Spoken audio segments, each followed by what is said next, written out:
상의 남편 아니신가요? 그렇게 얘기하면 섭섭하죠. 예. 스포일러를 해버렸어. 예. 아직 안 못 들은 걸 나왔는데. 하겠습니다. 예. 솔직히 그럴 수는 없죠. 그럴 수는 없는 건데. 네. BTV를 사랑하는 바이안 여러분 반갑습니다. 여기는 이동진의 바이아키 아유. 제가 네. 좀 먼저. 네, 아유, 네. 좋았어요. 네. 최근 알고리즘을 타고 화제를 몰고 있는 코너죠. 월간 이동진 관객과 평론가 네. 사이 세 번째 시간입니다. 네네. 약간 더 긴장돼요. 네. 왜 그러세요? 상대적으로 조금 더 이 코너를 많이 집중하시는 것 같은 느낌도 있어서. 예, 맞습니다. 네. 네, 오늘도 댓글창을 통해서 네. 건강한 토론이 이뤘으면 좋겠습니다. 네. 오늘도 역시 이동진 평론가님께서 개인적으로 뽑으신 네.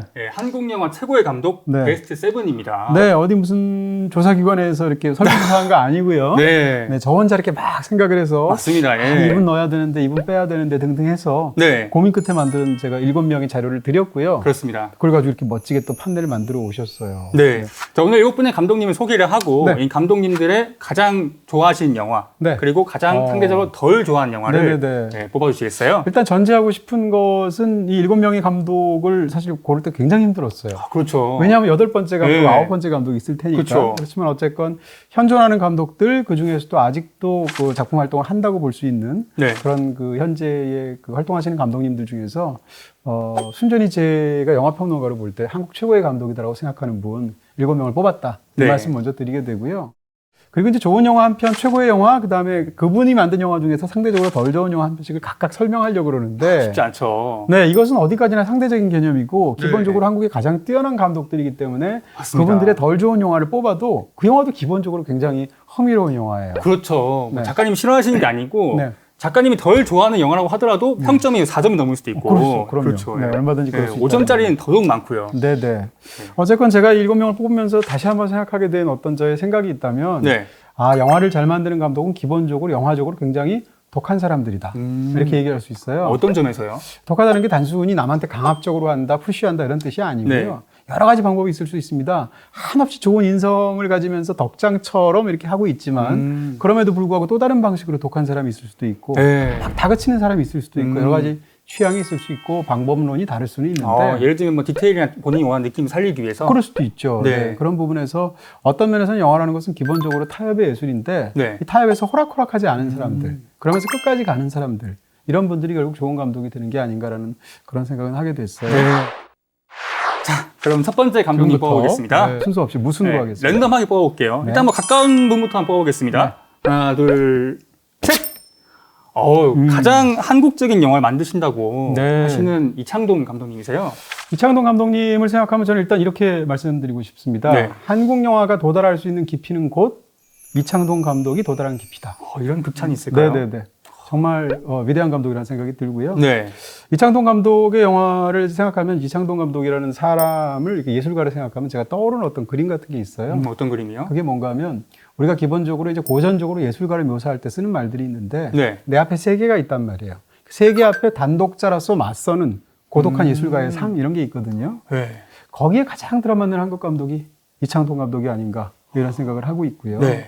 더군다나 놀라운 것은 이창동 감독은 한국에서 이제 리얼리즘이라는 어떤 그 영화의 계보에서 굉장한 그런 업적을 내신 분인데 가장 최근에 나왔던 버닝이라는 영화는 또 다른 단계로 접어든 것 같거든요. 네. 이분은 벌써 이제 연세가 60대 중반이시지만 중후반이시지만 버닝이랑 가장 최근작이 또 다른 길로 접어들었다는 점에서 와 네. 이제 앞으로도 어떤 길이 펼쳐질까 궁금해지기도 합니다. 네. 과연 그렇다면 작가님이 뽑으시는 가장 좋아하는 영화는 과연 뭐 버닝인가요? 이게 너무 괴로운데 네. 일단 이창동 감독의 영화 중에서는 제가 별 5개 만점을 준 영화만 해도 벌써 이미 2개예요. 그 중에 하나군요. 하나는 미량이고요. 네. 하나는 박하사탕입니다. 아. 버닝 또는 시 같은 작품들도 굉장히 훌륭한 작품이고 저는 지금 기준에서는 미량인 것 같습니다. 이게 참 미량이 왜 시보다 낫고 박하사탕부터 나은지를 설명해야 되는데 네. 아주 짧게 말씀드릴 수밖에 없고요. 네. 먼저 연기적인 측면을 말할 수 있을 것 같습니다. 네. 사실 이제 그 전도연 씨의 허다한 훌륭한 뛰어난 연기들이 너무 많잖아요. 그렇죠. 위대한 배우이고 전도연 씨의 최고작은 좀 미량인 것 같아요. 많은 분들이 그렇게 생각하시겠습니다. 그렇죠. 뭐 한영화제 여우준상. 여우준상을 받았었죠. 네. 이 영화에서 전도연 씨는 정말 탐복할 만하고요. 반면에 이 상대적으로 홀대받는 것처럼 보이는 그다음에 일반인들이 보시기에는 그냥 조역 캐릭터가 아니냐고 생각할 수 그래 있는 보여요. 예. 네, 송강호 씨가 있습니다. 근데 이 영화에서의 송강호 씨를 보면 정말 진짜 굉장한 배우다라는 생각이 들고요. 이 영화에서의 송강호 씨는 말하자면 영화 자체에서 연기가 환경이 되었다. 이렇게 말할 수 있어요. 그렇게 해서 어떻게 보면 이 모든 것에서 이 영화의 어떤 하나의 기운을 형성하고 네. 전도연 씨가 연기하는 신혜라는 캐릭터가 마음껏 어떤 걸 할 수 있는 그야말로 환경이고 조건이 되는 캐릭터. 그런 연기를 기가 막히게 했다고 말할 수 있을 것 같고요. 네. 그리고 이제 밀양이라는 영화는 사실은 다루기가 굉장히 어려운 이야기죠. 그렇죠. 좀 슬프기도 하고. 네. 그러니까 밀양과 시는 어떻게 보면 약간 이부작처럼 보이는 부분이 있어요. 네. 실제 소재 자체가 그렇기도 하고. 네. 밀양을 비유해서 말을 한다면 우리가 참아낼 수 없는 어떤 근원적인 고통 같은 게 있단 말이에요. 이 고통을 바깥으로 발산하고 발산한 끝에 산화한 사람 얘기거든요. 시는 정반대로 자기 마음속에 어떤 고통이 있는데 그것을 안으로 사귀고 사귄 끝에 안으로 함몰된 사람 얘기예요. 네. 이 두 가지가 서로 이렇게 양면처럼 연결이 되어 있는데 일단 두 작품 중에서는 저한테는 더 강하게 다가오는 것은 밀양이었다. 이런 정도로 얘기할 수 있을 것 같아요. 네. 그럼 상대적으로 가장 덜 좋아하는 영화는요? 이거 진짜 우등 비교, 열등 비교가 그렇죠. 아니라 예. 다 좋은 영화입니다. 예. 상대적으로 지금 이야기 드린다면 첫 번째 작품인 초록물고기. 그것도 명작인데. 그럼요. 초록물고기 좋아하시는 분 너무 많고 네. 이창동 감독은 첫 작품부터 대단했었죠. 그렇죠. 근데 초록물고기 보면 어떤 생각이 드냐면 이런 생각이 들어요. 왕가위 영화를 한번 예를 들어서 얘기한다면 네. 진정한 왕가위 영화는 두 번째 영화부터 왕가위 영화거든요. 두 번째 영화가 뭔가 바로 아비정저지예요. 첫 번째 영화는 열혈남화입니다. 열혈남화는 굉장히 훌륭한데 이후에 우리가 왕가위 영화를 지금까지 보면 왕가위적인 특성과 개성과 그 사람의 뛰어난 부분이 있단 말이에요. 근데 그 감독의 진정한 왕가위는 두 번째부터 시작되었다. 아직 첫 번째 작품에서는 다 안 드러났구나 이런 느낌이 들거든요. 이창동 감독의 초록물고기 보면 비슷한 느낌이 들어요. 이창동의 진짜 작품은 박하사탕에서 두 번째로 시작된 것 같고요. 초록물고기는 상대적으로 훨씬 더 장르적인 느낌이 있습니다. 네. 좋은 작품이지만 이후에 이창동 감독의 작품에 비하면 상대적으로 조금 그 이창동 감독의 개성이 덜 드러나는 작품이다. 이렇게 네. 말할 수 있어요. 다음 감독님 소개해드리겠습니다. 탕웨이 남편 아니신가요? 그렇게 얘기하면 섭섭하죠. 예. 네네. 물론 탕웨이가 너무 훌륭한 배우라는 네. 걸 일단 얘기하고요. 근데 김태형 감독님은 뭐라고 그럴까요? 상대적으로 베스트 세븐에서 의외라고 생각하시는 분도 있을 수 있을 것 같아요. 작품 수가 많지 않아서 더 그런 것 같아요. 바로 그렇습니다. 네. 김태형 감독의 치명적인 단점이 있는데 네, 영화를 너무 과작을 하세요. 너무 적게 영화를 만드세요. 네. 데뷔를 20세기 하셨거든요. 그러네요. 네, 1999년도인가 2000년도인가 그때 이제 영화를 처음 만드셨으니까 그 여고괴담 두 번째 이야기. 그럼 20년 동안 세 개를? 그렇죠. 아니 그래도 이렇게 영화를 잘 만드시고 하시는 분이 영화를 7년에 한 번씩 만드시는 건 좀 너무하다. 네. 이런 생각이 이분의 가장 큰 단점이 아닐까. 근데 그거 아시죠? 2021년에 네. 김태형 감독님께서 네. 원더랜드라고 하는 새로운 영화로 돌아오십니다. 네, 올해 나오죠. 아마 뭐 수지 씨 나오고, 네, 박보검 씨 나오고, 나오고, 예. 탕웨이 씨도 나와요. 네. 네, 그다음에 정유미 씨도 나오고, 그래서 굉장히 기대되는 작품이고, 저는 안 봐도 그 영화 좋아할 것 같아요. 왜냐하면 스토리만 봐도 너무 김태형이에요. 그 영화가 SF의 틀을 갖고 있는데, 자기가 굉장히 상실하게 되었던 어떤 사랑하는 사람을 네. 일종의 구현한 AI를 만들어내는. 그러면서 이제 거기서 벌어지는 얘기를 이제 다루게 되는데, 네. 영화가 이제 안 봐도 어떤 것이 그려질 것 같다라는 굉장한 기대감이 있고요. 네. 궁금합니다. 어쨌건 이 김태형 감독의 훌륭한 점을 말을 한다면 모든 감독들이 치러내야 될 영화적인 과제 중에 하나가 마음을 어떻게 그릴 것인가, 마음의 풍경을 어떻게 시각할 것인가. 그랬을 때 김태형 감독의 마음의 풍경을 그려내는 능력은 정말 탁월하다라는 생각이 들고요. 네. 김태형 감독의 3편밖에 안 되는 영화지만 이 영화들을 보다 보면 뭐라고 그럴까요? 이 인물들에 대해서 우리가 굉장히 사랑하면서 근심하게 돼요. 우리가 어떤 인물들을 근심한다라는 것은 그 인물에 대한 서로의 관계에 대한 최상의 표현인 것 같고요. 네. 그러니까 우리가 영화를 보면서 재밌다라고 볼 수 있지만 그 인물을 걱정하는 마음으로 보면서 그 생생한 어떤 마음의 풍경을 직접 그리는 것처럼 영화를 대하는 것은 쉬운 일은 아니고 네. 그 점에서 본다면 굉장히 감수성이 뛰어난 정말 그분만이 할 수 있는 그런 독보적인 세계가 있는 좋은 감독이 아닐까? 김태형 감독이 그런 생각을 하게 됩니다. 네, 그럼 이제 세 편의 영화 중에 네네. 가장 좋았던 영화는요? 세 편이 다 좋죠. 다 그렇죠. 좋은데 특히 이제 세 편 중에서 첫 번째 영화를 약간 제외하고 본다면 첫 번째 영화는 더군다나 공동 연출이에요. 가족의 탄생이라는 두 번째 영화가 있고 세 번째 만추라는 영화가 있어요. 네. 이 두 편의 영화가 정말 좋은데 굳이 비교한다면 가족의 탄생 그러세요? 네. 가족의 탄생은 저는 진짜 제목 빼고 다 좋아요. 제목은 왜요? 뭐라고 그럴까요? 영화의 가능성을 줄이는 제목 같아요. 너무 단정적이라서. 예측 가능해서. 네, 그 영화에 만약에 그 제목을 보고 영화 끝까지 다 보면 그렇게 새로운 가족이 탄생했구나라고 누구나 다 생각하게 되거든요. 그렇죠. 그렇게 볼 수 있고 그게 정답일 수도 있지만 이 영화가 갖고 있는 굉장히 다양한 층위가 있다는 걸 생각하면 그런 굉장히 단정적인 제목이 오히려 약간 줄이는 것 같은 느낌이 있고요. 네. 그 영화에 등장하는 7 캐릭터들이 왜 이동진이라는 사람이 김태용이라는 감독이 만들어내는 캐릭터들 그렇게까지 사랑하는가를 그대로 보여줄 수 있는 뛰어난 그런 캐릭터 조형술 같은 것을 보여준다고 생각이 들고요. 네. 특히 이제 그 중에서도 2부에 해당하는 공효진 씨랑 엄마로 등장하는 김혜옥 씨 네. 둘이 같이 나올 때 보면 와 이게 진짜 뭐라 그럴까요? 한국 영화에서 볼 수 있는 연기의 진경이구나라는 느낌이 들 정도로 굉장히 아름답고 굉장히 네. 슬프기도 하고 그렇습니다. 그러면 가장 덜 좋았던 영화는요? 아무래도 첫 번째 영화 아닌가 싶고요. 그렇죠. 첫 번째 영화는 굉장히 좋아하는 영화입니다. 공포 영화로. 여고괴담 두 번째 이야기인데 여고괴담 시리즈에서 1편도 좋고 2편도 좋은데 가장 좋아하는 건 2편이고요. 또 민규동 감독도 굉장히 좋은 감독이죠. 둘이 이제 공동 연출하셨는데 그 영화를 지금 다시 보면 너무나 뛰어난 감성을 갖고 있는 공포 영화지만 다른 한편으로는 약간 미완성 같은 느낌이 있어요. 상대적으로 편집해서 굉장히 많은 걸 해결한 영화처럼 보이는데 경우에 따라서 그걸 편집을 다시 하면 또 다른 영화가 나올 것 같은 생각도 있고요. 그 다음에 그 영화가 이제 공포 영화로서 후반 클라이맥스에서 등장하는 부분에 있어서의 그야말로 사소할 수도 있다고 볼 수도 있지만 장르적인 어떤 표현력의 부족함이라기보다는 뭐라고 그럴까요? 거기서 이제 거대한 귀신이 등장하게 되는데 그걸 처리하는 방식이나 이런 부분들이 좀 걸리기도 하고 마지막으로 이제 스타일이 뛰어나지만 뛰어난 스타일이 나 뛰어난 스타일이야 라고 너무 드러나는 것 같아요. 힘을 줬군요. 네, 그러니까 어떤 면에서 보면 뛰어나지만 어떻게 보면 경우에 따라서는 스타일이 더 드러나는 스타일이라고 그럴까요? 네. 그런 부분에서 좋은 작품이지만 약간의 걸리는 부분들이 있다. 이렇게 얘기할 수 있습니다. 자, 이제 세 번째네요. 네, 작가님 한번 골라주시죠. 아무거나. 이명세 감독님. 이명세 감독님. 작가님이 정말 좋아하시잖아요. 다 좋아해요. 그렇게 하지만. 7분 다 정말 훌륭한 감독이라고 생각하는데 네. 한국에 참 훌륭한 감독들이 진짜 많구나라는 맞습니다. 생각을 새삼 다시 하게 됐고요. 네, 영상미학의 거장이시라고 들었습니다. 이명세 감독의 가장 아쉬운 점은 14년째 신작이 안 나오고 있다. 14년째요? 벌써 그래요.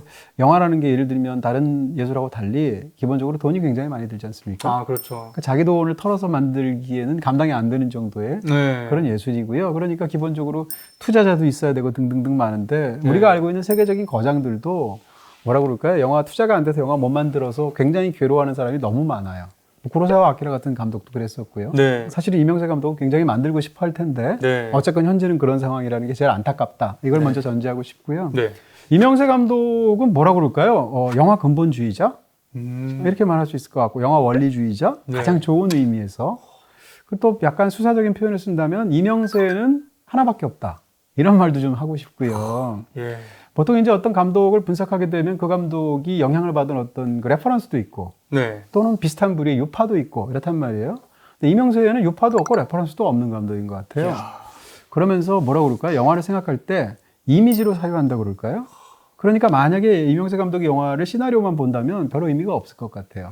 왜냐하면 기본적으로 생각 단위가 언어가 아니고 영화 언어, 그러니까 이미지로 생각하시는 분인 것 같고요. 그런 면에서 이명세 감독이 갖고 있는 탁월한 부분이 일단 있고요. 이명세 감독을 이야기로 분석하면 이제 가장 많이 비판받는 것 중에 하나가 이야기가 유치하다 이렇게 말하는 분들이 있어요. 근데 이명세 감독 중에 뛰어난 작품 중에 하나의 인정사정 볼 것 없다 같은 영화를 본다면 최고의 명작이죠. 거기에 무슨 스토리가 있겠습니까? 형사가 범인 잡는다 밖에 없잖아요. 근데 형사가 범인 잡는다라는 그거 하나 가지고 영화가 2시간 동안 너무 훌륭하잖아요. 그런 부분에서 이명세 감독의 특징을 보여주는 것이고 이명세 감독의 영화 속에서 인물들, 배우들이 연기하는 거 보면 이명세표 연기를 해요. 누구나. 그게 안성기든 박중훈이든 김혜수든 누구든 간에 그런 부분에서 명확한 이명세 감독의 세계가 있어서 거기선 그 연기를 하지 않으면 배우가 버텨낼 수가 없는 거예요.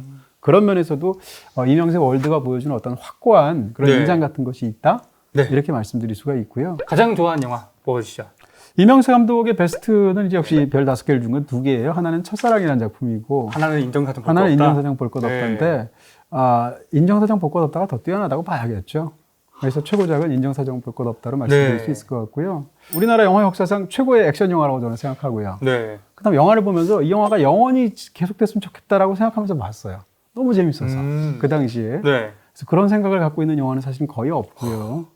그런 측면에서 영화의 처음부터 끝까지 너무 굉장히 뛰어난 그런 부분들이 있는데 제가 특히 이제 제일 좋아하는 것은 초반에 등장하는 그 안성기 씨가 살인을 저지르는 어떤 그런 장면이 있거든요. 근데 보통은 이제 그 장면이 이제 폼이 나고 멋있고 비지스 노래가 쫙 깔리니까 멋있다고 생각하는데 제가 그 장면을 너무 좋아하는 이유는 시간을 다루는 방식에 있어서 감독이 얼마나 뛰어나게 시간을 포착해서 그것을 봉인해서 영화 속에 이렇게 두는가를 보여주는 가장 멋진 그런 장면 중에 하나거든요. 그 영화에서 시간을 어떻게 표현하는가라는 것을 한번 집중해서 보시면 야, 이런 게 이명세 월드구나라는 생각이 들 수 있을 겁니다. 네, 이명세 감독님의 가장 덜 좋았던 영화는요? 사실 다 좋아합니다. 네. 다 좋아하지만 굳이 이야기한다면 역시 지독한 사랑. 아, 그러세요? 네. 지독한 사랑, 일단 제목은 지독한 사랑인데 영화를 네. 보면 그렇게까지는 안 간 것 같은 생각이 있고요. 첫 번째는. 네. 두 번째는 이 소재가 이명세 감독하고 잘 안 맞는 것 같은 느낌이 있어요. 무슨 얘기인가 하면 이명세 감독이 꿈꾸는 어떤 영화적인 세계는 약간 무성영화적인 세계예요. 네. 남자는 괴로워 같은 영화에서 보듯이 모든 영화에 무성영화적인 부분이 있는데 그런 점에서도 지독한 사랑이 약간 안 맞는 부분이 있고 가장 결정적으로 말라 영화를 만들 때 이명세 감독은 첫사랑에 어울리지 네. 마지막 사랑에 안 어울려요. 아, 그래요? 예를 들면 사랑에도 어떤 지독한 측면이 있잖아요. 서로에 대해서 오래 사귀다 보면 권태 같은 것도 있고 그러다 한 사람이 다른 사람을 배반하기도 하고 네. 상대가 지겹기도 하고 막 이러잖아요. 네. 지긋지긋하고. 이런 것들은 제가 볼 때 박찬욱 감독이 훨씬 잘 만들 것 같고요. 네. 반면에 사랑을 생각할 때 우리가 느끼는 어떤 풋풋함이라거나 이상화된 어떤 설레임이라거나 그리움 같은 정서가 있잖아요. 그렇죠. 이런 건 이명세 감독이 훨씬 잘 만들 것 같아요. 그런 면에서 본다면 이명세 감독은 첫사랑이라는 영화를 더 잘 만들 사람이지 네. 지독한 사랑이라는 영화를 더 잘 만들 사람은 아닌 것 같다. 뭐 이런 맞습니다. 정도. 예. 이명세 감독님의 첫사랑에 대해서 더 자세히 알고 싶으시면 저희 시즌 1 때 첫사랑 특집 기억나시죠? 네, 안녕하세요. 이제 기억이 나서. 아, 예. 와, 미리 제가 진짜 말씀드렸어야 옛날에. 되는데. 그 2020년 아니에요. 그렇죠. 네, 너무 거진 오래돼가지고. 뭐, 예. 그 얘기한 사람이 나였구나. 아, 그래요? 작가님이 쭉 네네. 설명해 주신. 지금 막, 네네. 네. 다음 감독님 소개해드리겠습니다. 오, 나홍진 감독? 네, 네. 비교적 최근에 데뷔하신 감독님이시네요. 이걸 보면서 이제 여러 가지 생각을 하게 됐습니다. 사실은 지금 한국 영화 시스템이 만들어진 게 대략 1995년부터 99년 사이가 지금 한국 영화 시스템이 만들어졌어요. 네. 예를 들면 영화 잡지들이 다 그때 창간이 됐고, 뭐 신의 21. 신의 21 같은 잡지, 그다음 부산국제영화제가 그때부터 생겨서 그렇죠. 지금부터 영화제가 굉장히 많아지게 됐고, 네. 그다음에 지금 영화계의 훌륭한 그런 배우들, 감독들이 상당수가 그때 나왔어요. 프로듀서들도 그렇고. 네. 이 7명 중에서 한 3명인가 4명이 실제로 그때 데뷔하신 분들이에요. 봉준호 그러네요. 감독이라든지. 스포일러를 해버렸어. 예. 아직 제가 안 못 들은 걸 나왔는데. 하겠습니다. 예. 솔직히 예. 설마 베스트7에 봉준호 감독이 없겠어요. 네. 그러니까 이걸 하면서 제가 약간 놀란 것 중에 하나는 21세기에 데뷔한 감독이 한 명밖에 없어요. 7명 중에서. 그러면은 유일하신. 유일한 21세기 감독이죠. 물론 네. 나홍진 감독, 지금은 이제 더 이상 젊은 감독이 아닌데요. 그렇죠. 그럼에도 불구하고 지난 20년간 데뷔한 감독 중에 베스트7에 넣을 수 있을 것 같은 제 기준에서 감독은 네. 한 명밖에 없었던 거예요. 나홍진 감독은 뭐 지금까지 영화 3편밖에 안 만들었지만 네. 나홍진 감독에 대해서는 이렇게 얘기할 수 있죠. 세상에서 가장 지독한 감독 중에 하나. 한국에서 아마 가장 지독할 감독. 정말 끝까지 가는 사람이라는 생각이 들고요. 네. 그리고 야심이 어마어마한 사람. 근데 야심만 있는데 능력이 안 되면 안 되잖아요. 그렇죠. 근데 그 야심을 실현시킬 만한 의지도 있는 사람, 그리고 그 의지와 야심을 갖는 것을 구체화시키는 재능도 있는 감독, 그런 부분에서 굉장히 행복한 감독이죠. 정말 밑바닥까지 뚫고 들어가는구나라는 느낌이 들죠. 지긋지긋하다라는 느낌. 가장 좋은 의미에서 네. 그런 면에서 훌륭하다는 생각이 들고요. 놀랍게도 나홍진 감독은 제 기준에서 말씀드리면 첫 번째 영화보다 두 번째 영화가 더 좋았고요. 네. 두 번째 영화보다 세 번째 영화가 더 좋았어요. 다음 영화가 너무 기대됩니다. 그래서 제 별점도 4개, 4개 반, 5개예요. 그래요? 그래서 이 다음 영화는 과연 어떨 것인가. 다음은 5.5점짜리 영화가. 그럴 수는 없죠. 그럴 수는 없는 건데. 네, 어쨌건 너무 기대하게 되는 그런 감독이라고 할 수 있겠습니다. 네. 그러면 가장 좋아하는 작품은 당연히 네, 곡성이겠네요. 곡성이에요. 네, 다 좋아하지만 곡성을 보면서 뭐라고 그럴까요? 영화에 정말 혼을 빼앗긴 것 같은 그런 느낌이 있었고 네. 그 영화가 사실 사람을 낚는 얘기잖아요. 네네. 그 영화적인 트릭도 그렇고 영화 자체가 사람을 현혹시키는 어떤 부분에 관한 거잖아요. 네. 근데 그 영화의 후반부는 정말 상상도 할 수 없었던 그런 이야기를 풀어냈던 영화이고 네. 그러면서도 그 제가 좋은 이야기는 그물 같은 이야기가 좋은 이야기라는 얘기를 지난번에 한 적이 있는데 맞아요. 그 연장선상에서 가장 그물을 넓고 신선하고 멀리까지 던진 그런 영화라는 생각이 들고요. 그럼 가장 덜 좋았던 영화는? 아무래도 데뷔작이 많네요. 네. 추격자도 참 좋은 작품이고 추격자가 처음 나왔을 때 정말 뭐라고 그럴까요? 와, 한국에 이런 영화가? 이런 느낌이 있었어요. 왜냐하면 추격자가 나왔다는 15년 전쯤만 하더라도 한국 영화에서 가장 못 만드는 영화가 두 가지가 있다고 그랬어요. 하나는 SF, 네, 하나는 스릴러. 스릴러도. 예. 그때는 스릴러가 이렇게 맞아. 괜찮거나 뭐 양으로 보나 진로나 그렇지 않았었거든요. 그렇군요. 근데 어떤 느낌은 있나면 뒤에 나오는 훨씬 더 좋은, 제가 볼 땐 훨씬 더 잘 만든 황해라는 영화, 네. 그다음에 또 곡성이라는 영화를 생각한다면 상대적으로 테크닉으로 만든 것 같은 느낌이 있습니다. 영화가 주는 어떤 굉장히 둔중한 충격 같은 거 조금 덜한 느낌 같은 게 있고요. 그런 부분에서 상대적으로 곡성이나 황야에 비해서 좀 더 손으로 만든 것 같은 영화? 약간 비유하자면 네. 그런 면에서 좀 아쉬움이 좀 있다. 그럼에도 불구하고 아주 훌륭한 영화죠. 네. 네, 이렇게 네 분의 감독님이 나오셨는데요. 네. 나머지 세 분이 좀 예측이 되는데요. 예측하실 수 있을 것 같아요. 설마 네. 이거 열었는데 크리스토퍼 놀란 나올 리는 없잖아요. 박놀란 씨. 네. 자, 그래도 끝까지. 하나, 둘, 셋. 네. 홍상수 감독님. 홍상수 감독에 대해서는 이렇게 일단 얘기할 수 있어요. 홍상수 감독이 어떤 영화는 상대적으로 좋은데 어떤 영화는 별로야. 이렇게 말하기가 어려워요. 예. 그 자체로 하나의 거대한 세계. 홍상수 감독에 대해서는 이렇게 얘기할 수 있습니다. 진정으로 창의성, 뭐 다 훌륭한 감독이지만 창의성이 있는 창조자라는 생각이 들고요. 말하자면 어떤 사람은 자기가 만들 거를 만들기 위해서 네. 도구들을 어떻게 쓸 거예요. 도구를 빌려오기도 하잖아요. 홍상수 감독은 도구를 만들어 쓰는 사람이에요. 어떡해요? 네, 자기만의 영화 언어를 발명한 사람이고요. 그 영화 언어는 홍상수 감독만 쓸 수 있는 영화 언어예요. 그런 면에서 본다면 창작자의 어떤 이상 중에 하나가 무엇일까? 창작자는 하나의 세계를 만드는 거거든요. 영화 감독이든 어떤 예술가든 하나의 세계를 만들어내는 것 자체가 가장 예술적인 이상 같은 것일 텐데 그럴 때 홍상수 감독은 자기만의 세계를 거의 완벽에 가깝게 구축해 왔어요. 20편이 넘는 영화들을 통해서. 네. 그런 면에서 본다면 진정한 의미에서의 다른 사람들도 그렇지만 창조자라고 말을 할 수 있을 것 같고요. 뭐 위대한 감독이죠. 네. 그럼 가장 좋아하신 영화는요?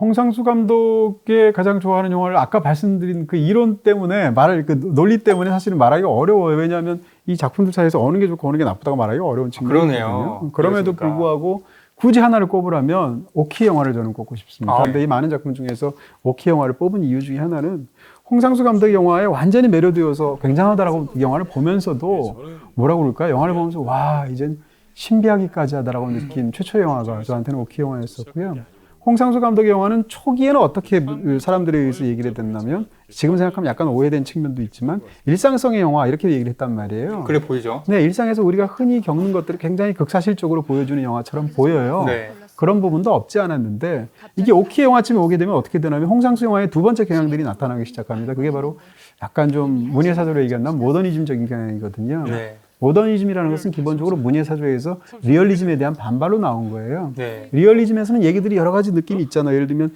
이야기는 개연성이 있어야 되고 하면서 등등의 어떤 거기에 대한 반발로 이제 모더니즘이라는 게 나오게 된 건데 어쨌건 홍상수 감독의 영화를 얘기할 때 초기에 보였던 그런 리얼리즘적인 세계 후기에 언뜻 보이게 된 모더니즘적인 세계가 있다고 할 때 이 두 개가 겹친 부분에서 가장 환상적인 작품이 나온 게 저는 오키 영화가 아닌가라는 생각을 기본적으로 하고요. 그 영화는 이제 4부로 구성이 되어 있는데 네.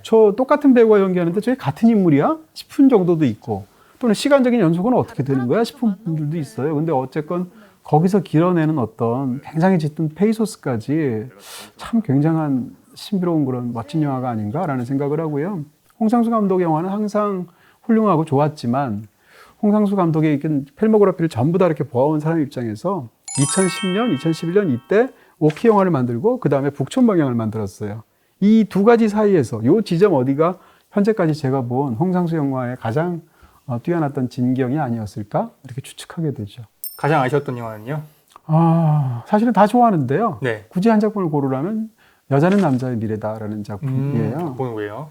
그 작품을 보면 뭐라고 그럴까요? 이 홍상수 감독의 세계에 어울리는 연기가 따로 있어요. 아까 이명세 감독의 세계에 어울리는 연기가 따로 있는 것처럼. 네. 근데 그 속에 들어가 있는 그 배우들의 연기가 홍상수의 세계랑 약간 이물감이 있어요.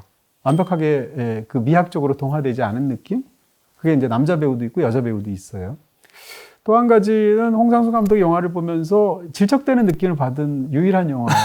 지금까지. 어떤 점에서요? 좀 말씀드리기가 좀 어려운 부분도 있는데 어찌됐건 홍상수 영화에서 예를 들면 러브씬도 있고 뭐 무슨 배드씬도 있고 여러 가지가 있겠지만 다 그것은 사실은 그 자체로서 복무하는 부분들이 있단 말이에요. 근데 그 영화에 관해서는 약간 꺼려지는 부분이 약간 있었어요, 개인적으로. 무슨 말씀인지 알 것 같아요. 네, 그런 어떤 등등의 네. 이유 때문에 상대적으로 그렇다는 겁니다. 그렇죠. 자, 네. 두 분 남았습니다. 박찬욱 감독님. 네. 이분은 또 칸의 남자 아니시겠습니까? 뭐 현존하는 가장 뛰어난 한국 감독 중에 한 분이시고 네. 제가 개인적으로 너무 좋아하는 분이기도 하고 박찬욱 감독은 정말 탁월한 감독이죠. 네.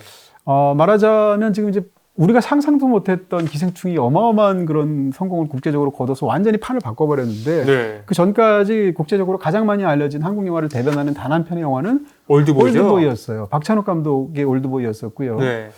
박찬욱 감독에 대해서는 이렇게 얘기할 수 있습니다. 영화가 가장 다면적이고 가장 입체적인 영화인 것 같아요. 보기에 따라서 달라요. 그런 면에서 본다면 이 영화를 끊임없이 반복해서 봐도 이전에 못 본 분들을 계속 발견하게 되면서 와 정말 굉장하다는 생각들을 끊임없이 받게 되고요.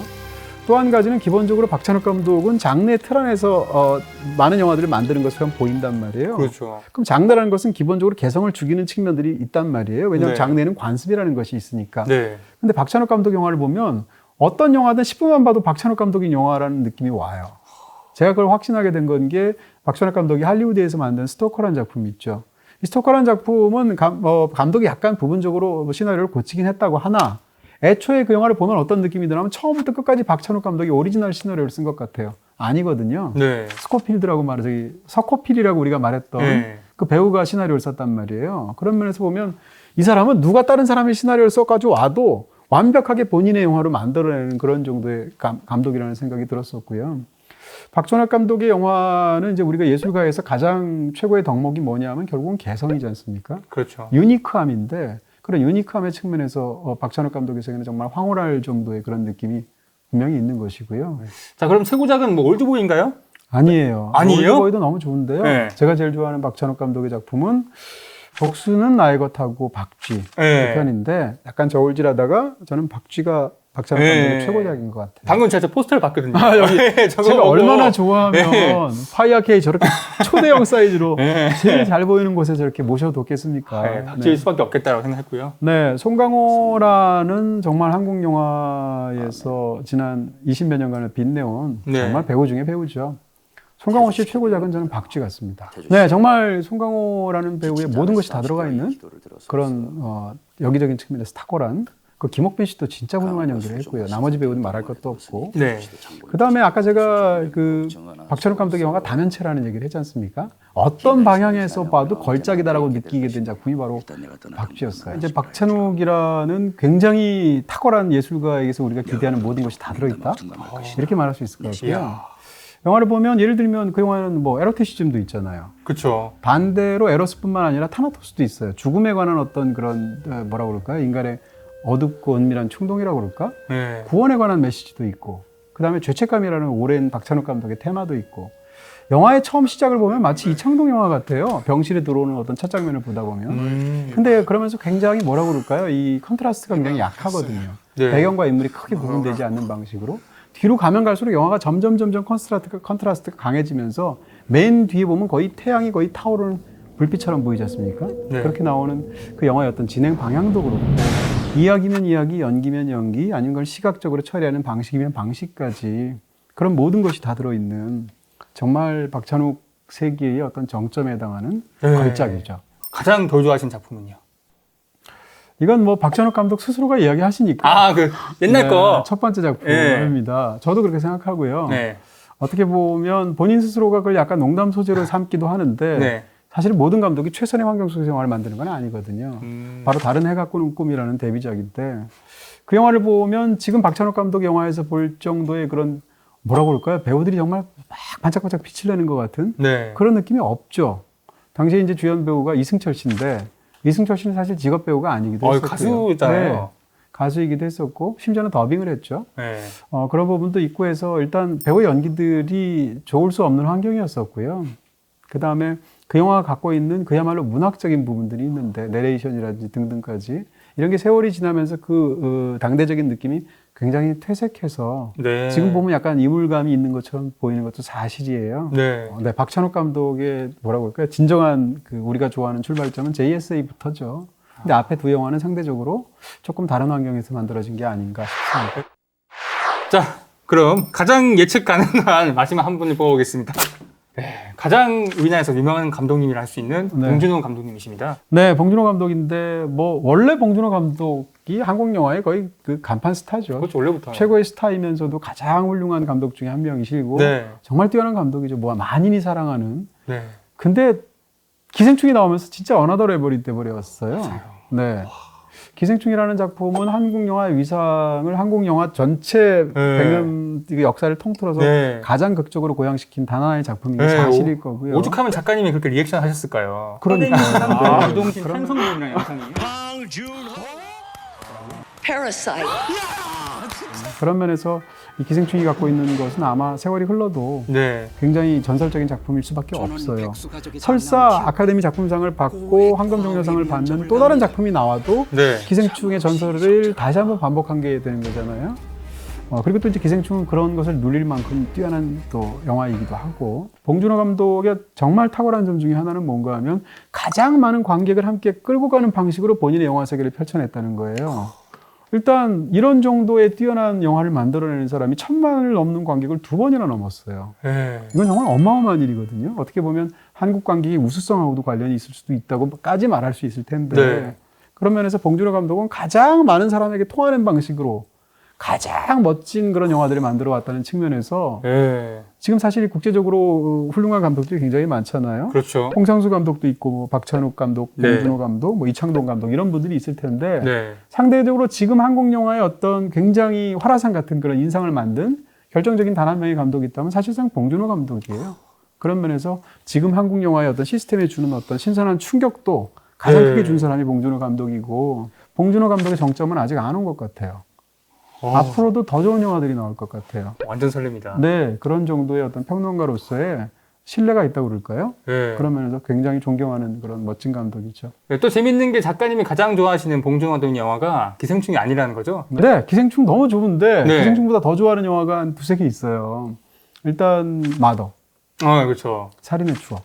그쵸. 이 2편을 꼽고 싶은데, 이 2편 중에 옛날에 더 좋아했던 건 살인의 추억인데 갈수록 마더가 더 좋아져. 네, 둘 다 5점이죠. 네, 지금은 마더가 베스트다. 저는 이렇게 개인적으로 생각하고요. 네. 마더는 뭐라고 그럴까요? 봉준호 감독의 가장 큰 장점이기도 하고 상대적으로 약간 역설적인 의미에서 아쉬운 측면일 수도 있는데, 봉준호 감독의 모든 영화는 사전에 다 완성이 된 것 같은 느낌이 들거든요.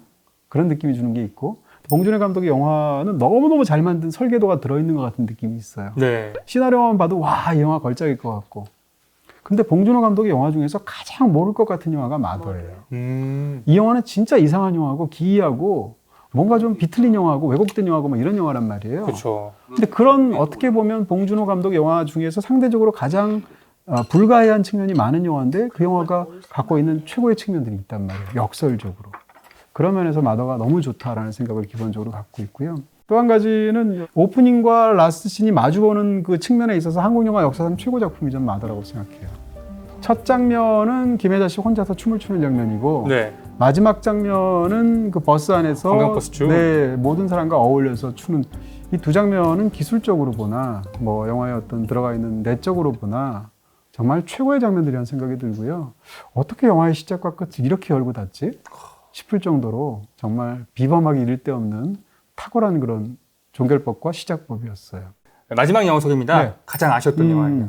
그래도 하나를 골라야 된다는 네. 우리 오늘 또 방송의 맞습니다. 규칙이 예. 있으니까 저는 설국열차. 설국열차를 굳이 흠을 잡아보자면 가장 큰 주제를 다루고 있고요. 네. 어떻게 보면 이야기로 본다면 가장 큰 야심작이에요. 봉준호 감독의 입장에서 본다면. 근데 가장 관념적이고요. 가장 추상적인 측면이 있어서 그 영화는 주제의식이 강한 게 그 영화의 단점이에요. 다시 말하면 모든 것이 주제를 향해서 달려간다는 생각이 있고, 네. 그 과정에서 우리가 봉준호 감독 영화를 너무 좋아하는 게 인물들의 어떤 사랑스러움이라는 건 그 인물의 부족함까지 포함해서 그런 것인데, 설국열차는 캐릭터가 봉준호 감독의 전체를 통틀어서 가장 덜 좋아요.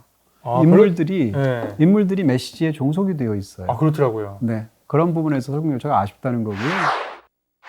네, 파이안 여러분, 놀랍게도 오늘 작가님이 말씀하신 최고작 7편이 모두 오션 월정에서 보실 수 있습니다. 네, 그거하고 아무 상관없이 제가 고른 건데, 네. 뭐 굉장히 잘 됐다는 생각이 들고요. 네, 파이안 여러분들께서도 댓글을 통해서 많은 의견 주셨으면 좋겠습니다. 저희는 다음 주에 또 다른 컨텐츠로 찾아뵙겠습니다. 파이어 타임, 파이어!